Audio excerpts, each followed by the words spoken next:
Well, as predicted, it's Monday and I'm back.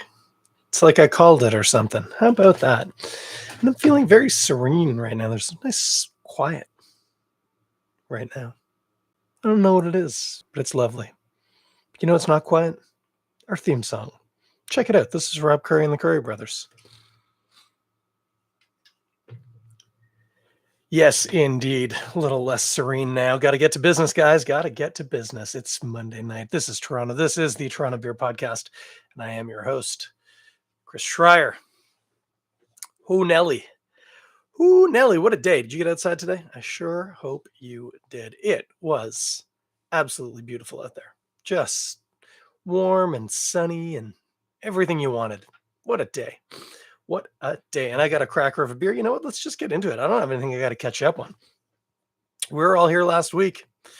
Not much has changed. Not much changes. Look at this beauty. What we have here, depending on which camera you're looking at, is a different River Farmhouse Ale. This is from Great Lakes Brewing. This is a beauty. I'm told. I have not had this yet. It's funny. I was thinking about it, and I thought I'd done a podcast on it, and I looked back over my podcast list, and I didn't see it in there, and so I went ahead and bought it, and now we're gonna drink it. The reason why I thought I'd done it is because I thought I'd alluded to the fact it's called A Different River, and there is an inscription on the bridge that takes Queen Street over the Don River, and it's a quote from a poem, and it says, "This river I step in is not the river I stand in." And the idea there is that even if you return to a river, it's a different river because the water is constantly flowing through it. Anyway, I'm assuming that's what this is in reference to, too. But anyway, I haven't read the label. I haven't read anything about it. I just know it says it's a farmhouse ale with tropical fruit, which is a nice generic description. All right, now I forgot to do the pour for the kids at home last week. So, kids, I don't want to let you down. There we go. Oh, that looks about the way I would expect it to look. A little hazy. Yellowish, but it's touching on orange in the middle. And it's like it's Saison hazy. It's not IPA hazy. It's not thick. It's just cloudy. It's nice looking. Oh, the head dropped really quick on it. That's a bit surprising. Not entirely sure the cleanliness situation on this glass. I did give it a rinse beforehand. Certainly we're not getting any stickies, but you never know. Anyway, what do we got here? Whoa. Oh, this smells like I wish I'd bought more of them. That's what it smells like. Holy moly. I mean, it's hard to say which kind of hits first. There's some beautiful, funky, yeasty things coming off this. Very saison-y, but I'm going to say there's some Brett in there too. Could be wrong about that, but I think there is. The other thing is there's a ton of fruit. And I mean, like, there's mango, there's guava, there's pineapple.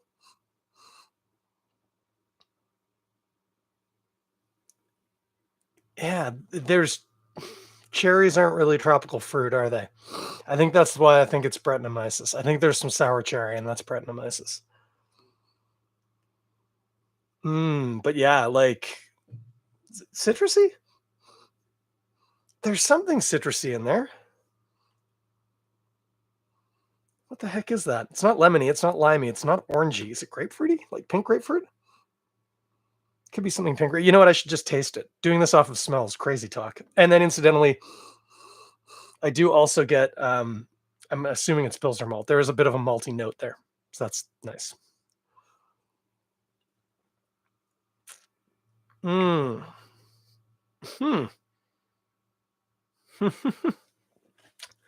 That's very fruity. Very fruity. Not in a bad way, but very fruity. Mm. Mm. Yeah, I'm gonna say pineapple, mango, guava, and again, it's not grapefruit. Mandarin. It's maybe touching on mandarin. That's orangier, kind of somewhere between a grapefruit and a mandarin.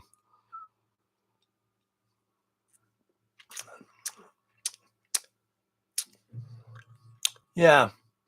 And cherries. It's not as hang on.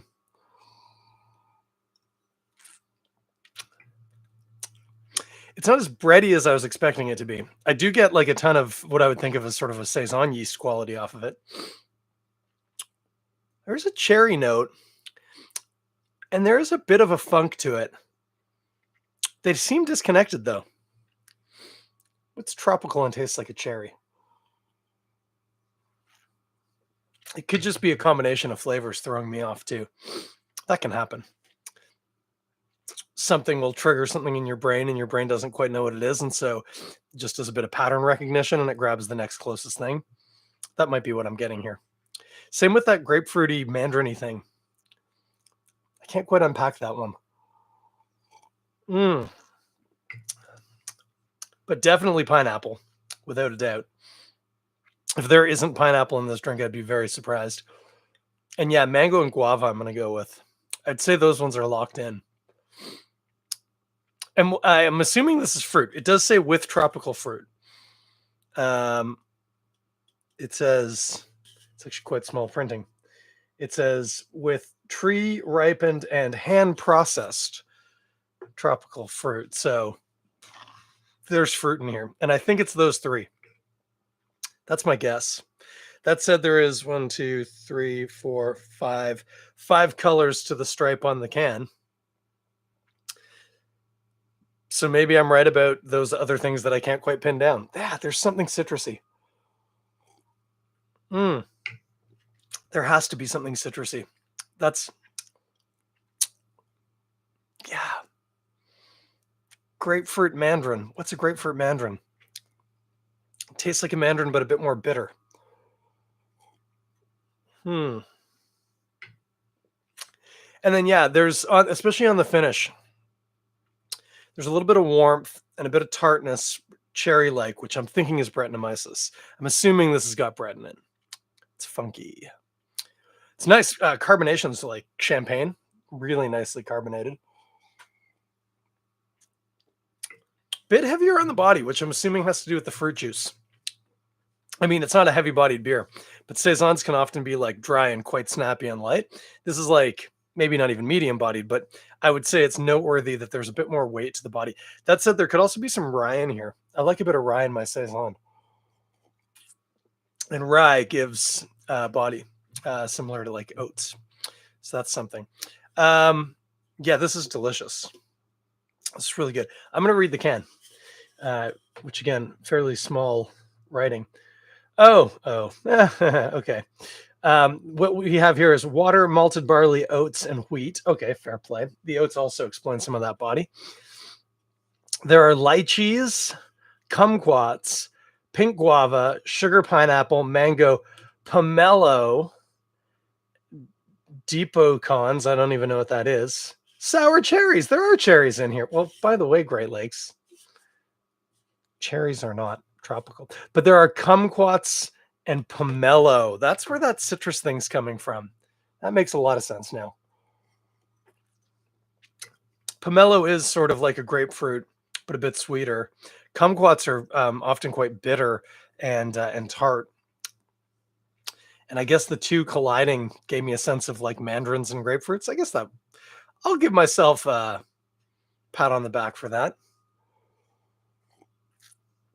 Funny that I'm not really getting any lychee out of this, or lychee, if you prefer. I've always said lychee. I had a chef in school who pronounced it that way, and I've said it the same ever since. Oh, and it says it's canned condition. This has got to be funky. Oh, what does the actual back say? It says this farmhouse ale isn't the same as it was when it was brewing in the kettle. Yeah, that's the same spirit of this river I step in is not the river I stand in.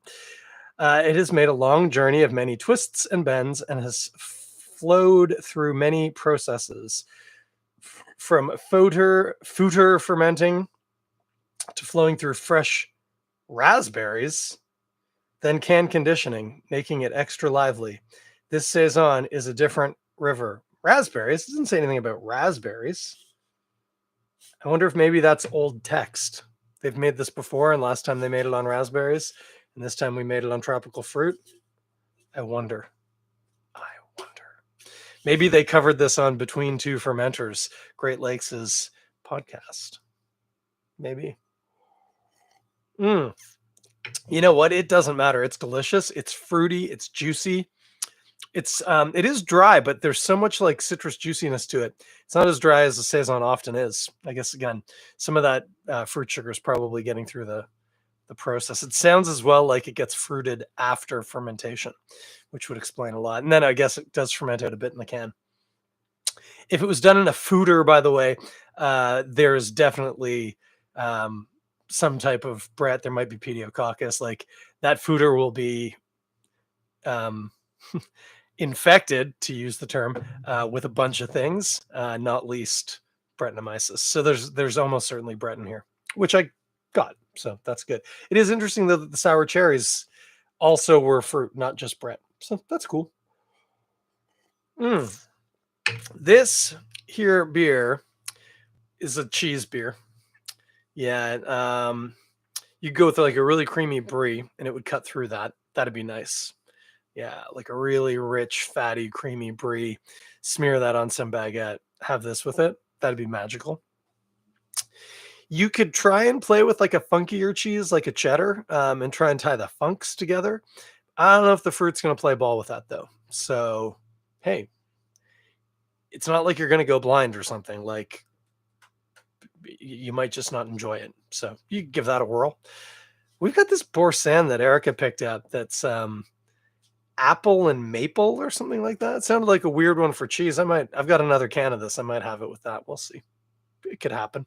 But yeah, this is a cheese beer. I mean, this would go great with like a nice piece of roasted like pork. That would work really well. You'd be happy as a clam at high tide with that. That's what I'm saying.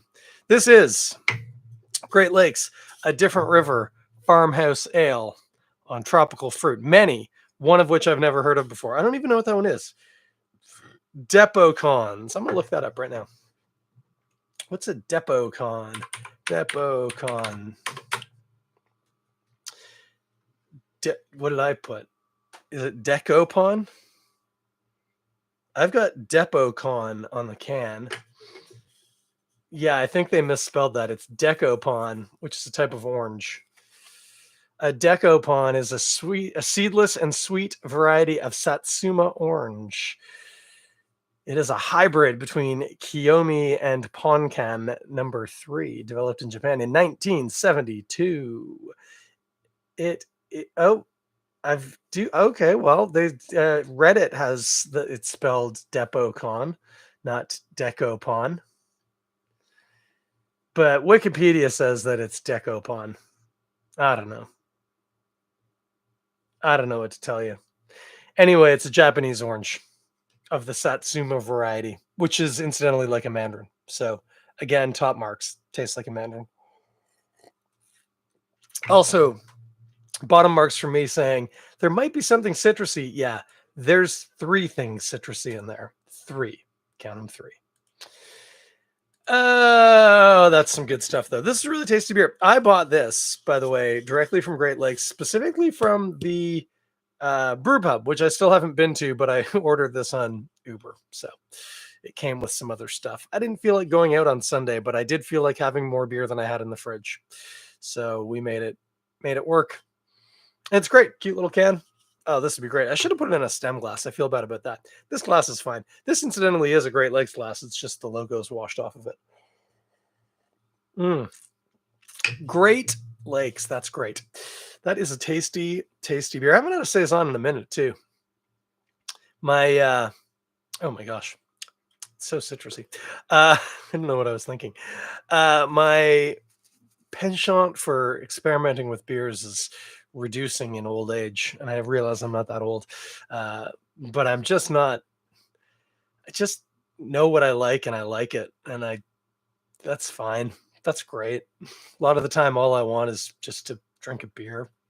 I don't have to think about it. This one is a nice thinker, and I'm glad I did. That is good. Hey, as per last week's episode, haven't heard anything if I've landed as an enemy of the Beer and BS podcast. I think what that means is neither Chris nor Ben listen to mine, and that's fine. They do not have to. But I was really hoping to start a bit of a feud. You know, I could be the Hatfields and they could be the McCoys, or vice versa. I'll be a McCoy. I'm not picky. I'm fine either way. But I digress. No feuds yet. I'll fill you in if a feud develops.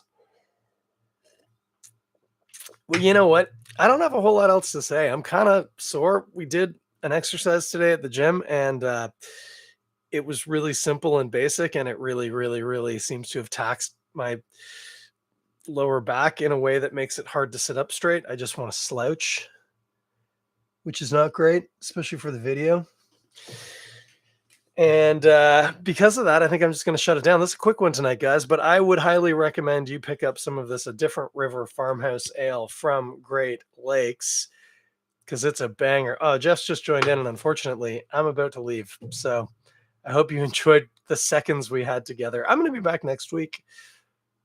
Yeah, I'll be back next week, and I'll drink something else, and it'll be great, and we'll have so much fun. Almost as much fun as the Currie brothers had recording this song. It is our theme, Link Ray Gun. Go ahead and click the link in the description, won't you please? Buy this record if you haven't yet. It is a real banger. I will talk to you next week. Be good out there, kids. Bye.